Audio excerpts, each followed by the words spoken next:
Véritable hub touristique, la ville de Grand-Bérébi est remplie d'histoires, de richesses et de potentialités touristiques et culturelles à valoriser et à exporter. Amis Frame, découvrez avec nous cette belle ville du sud-ouest de la Côte d'Ivoire.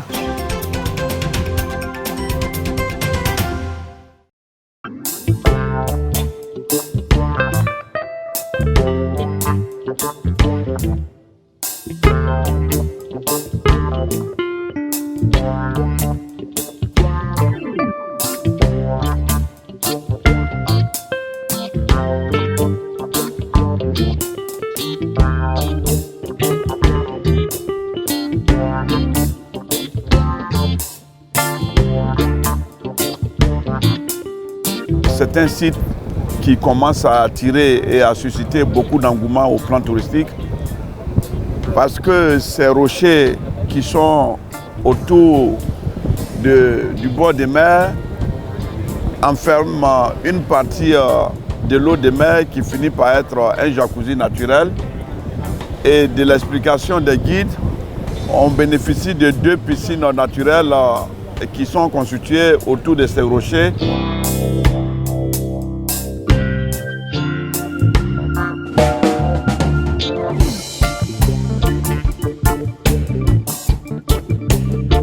Et encore une histoire qui date d'une époque lointaine et qui est retracée par les villageois et qui remonte à des temps où ils étaient à leur début d'installation ici, qui démontre qu'il y a eu un fait historique qui a révélé l'existence de Dieu et qui constitue aujourd'hui un lieu de pèlerinage et de prière pour les villageois.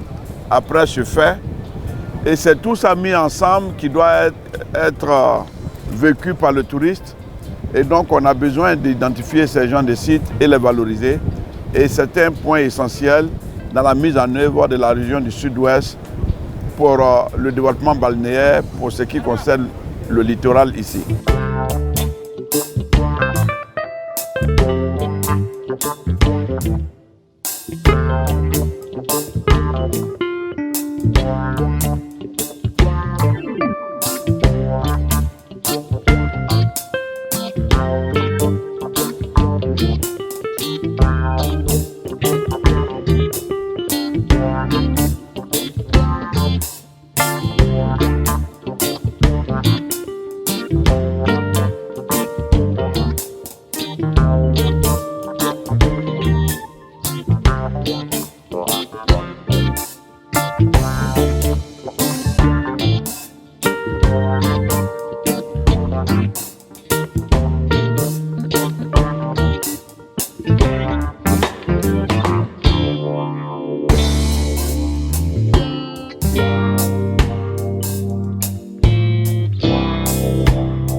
Site écologique, le parc national de Taï est un patrimoine mondial de l'UNESCO dans une visite appréciée.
regard de ce qu'il est donné de voir, nous ne pouvons que nous réjouir et féliciter l'ensemble des autorités investies à la mission de préservation de cet important patrimoine.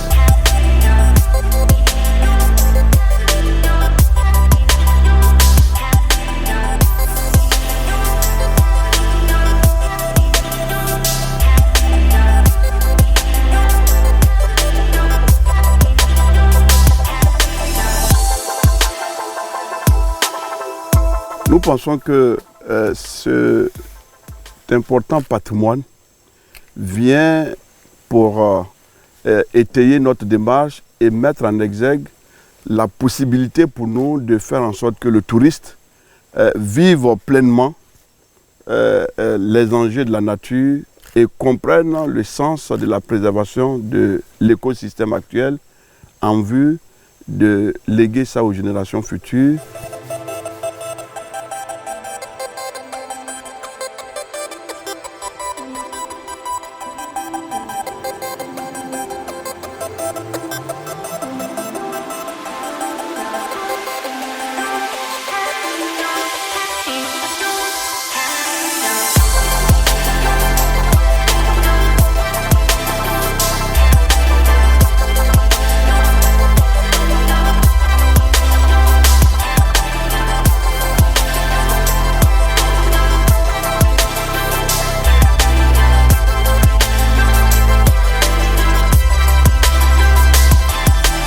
Vous avez vu que c'est vraiment un site qui est agréable.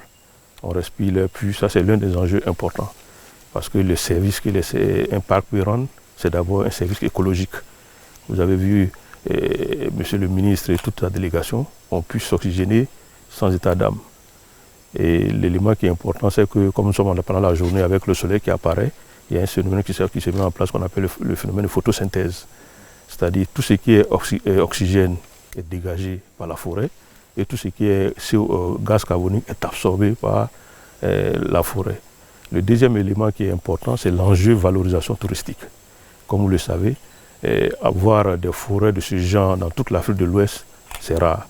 Et puis vous confirmez que le parc national de Taï, c'est le seul espace de forêt qui est produit en Afrique de l'Ouest. Et en termes de densité, il y a plusieurs espèces animales. En termes de flore, comme c'est une forêt, on ne va pas en parler parce que c'est assez riche.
Ce qu'il est donné de voir ne peut que encourager les touristes internationaux à venir parce que c'est ce qu'ils n'ont pas chez eux et c'est ce que nous avons et ils peuvent trouver leur compte sur différents points de la biodiversité que offre cet important patrimoine.